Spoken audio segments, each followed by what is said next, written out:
Okay, so here's a technique you can use quickly and easily at home to treat your own jaw pain. What we're going to do is apply a technique to our face, and we're going to use gentle rhythmic motion on certain points to try to relax the nerve that controls the jaw muscles. Okay, but first, before we do that, I need to show you how to assess your jaw so that we can determine if the technique is useful and effective. Okay, so first things first, if you think you're having a jaw issue, you're probably getting some tension or pain in this area. Maybe it's tender to touch, maybe it isn't. A good test to assess your jaw is a range of motion test. So we call this the 3-knuckle test. Most people can get these 3 knuckles in between their teeth. Okay, so index, middle, and ring finger knuckles in between their teeth. So that looks like this. So that's my range of motion. I just get there. That's a normal range of motion for me. I don't have any jaw issues. So get an assessment and see what your range of motion is like, and see if that's uncomfortable, see if maybe you only get 2 knuckles. Okay, so then we have a baseline. Also, you can look in the mirror and open and close your mouth slowly. Just like that. And the top of your nose, or the root of your nose, the top of your upper lip, and the bottom of your chin, the middle of your chin, should all line up in a straight line.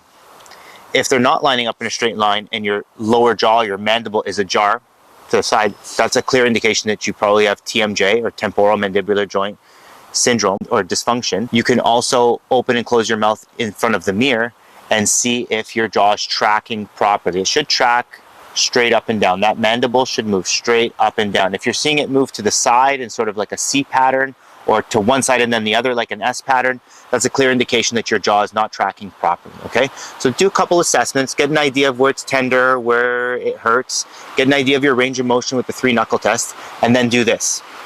In order to do the technique, we need to locate the alveolar processes. These are the little bumps right above your canines. Right there. You got 2 bumps. You can feel them just above your upper lip. You can feel those 2. They're pretty big bumps actually. And if you go straight down, you've got 2 more. These ones are a little bit smaller. Okay, so you got 1, 2, 3, 4. We're going to place 4 fingers like this on those 4 points, and then we're going to determine which way the skin moves easiest, either clockwise or counterclockwise.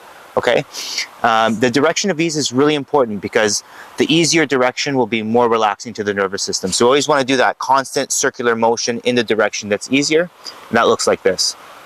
So I'm going to landmark my 4 points. 1, 2, 3, 4. Okay, so I'm using gentle pressure.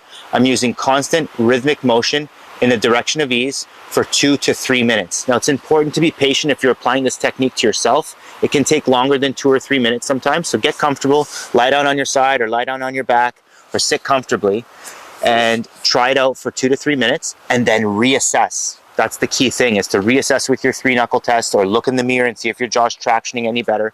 If it's better but it's not completely released, do it for another 3 minutes. Give it a shot, leave a comment below, and don't forget to like and subscribe.